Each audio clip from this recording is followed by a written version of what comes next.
એ દિવસે ચૂલો સળગાવો નહીં, ઘીનો દીવો કરી શીતળામાની વાર્તા સાંભળવી.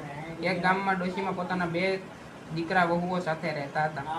તેમાં મોટી વહુ ભારે અદેખી અને નાની વહુ સીધી સાધી હતી. બંને દેરાણી જેઠાણી એક દીકરો હતો. રાંધણછઠનો દિવસ આવ્યો. નાની વહુ શીતળા સાતમનું વ્રત કરવા માટે રાંધણછઠને દિવસે રાંધવા બેઠી કે જેથી બીજે દિવસે ટાઢું જમી શકાય. એનો છોકરો ઘોડિયામાં સૂતો હતો. નાની વહુને રાંધતા રાંધતા મધરાત થઈ ગઈ, તોય હજી રાંધવાનું બાકી હતું. એટલામાં છોકરો રડવા લાગ્યો. એટલે નાની વહુએ રાંધવાનું પડતું મૂકીને છોકરા પાસે ગઈ અને આડે પડખે સૂતા છોકરાઓને ધવડાવવા લાગી. ધવડાવતા તેની આંખ મળી ગઈ અને તે સૂઈ ગઈ. રસોડામાં ચૂલો સળગતો રહ્યો. મધરાત થતાં શીતળામાં ફરવા નીકળ્યા. નાની વહુના ઘરમાં ચૂલો સળગતો જોઈ તેઓ ગુસ્સે થઈ ગયા. તેઓ તેમાં આળોટ્યા અને દાઝ્યા. એમણે શ્રાપ આપ્યો, જેવું મારું શરીર બળ્યું તેવું તારું પેટ બળશે. શીતળામાં તો શ્રાપ આપીને ચાલ્યા ગયા. નાની વહુએ સવારે ઉઠીને જોયું તો પોતાના પડખામાં સૂતેલો બાળક બળીને ભડથું થઈ ગયો હતો. તેથી પોતાની ભૂલ સમજાઈ. તેને લાગ્યું નક્કી શીતળામાં કોપમાન થયા છે. આથી તે રડવા લાગી અને માથું કૂટવા લાગી.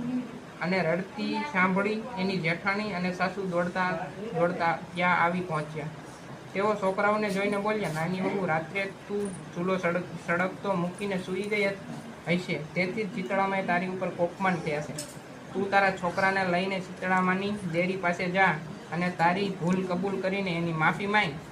મા તારી ઉપર દયા કરશે.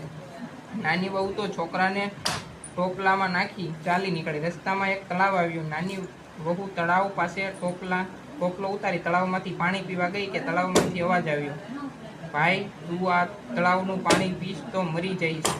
શા માટે રડે છે એ તો કહે.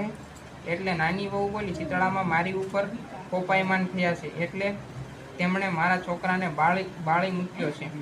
હું તેમની માફી માંગવા જાઉં છું.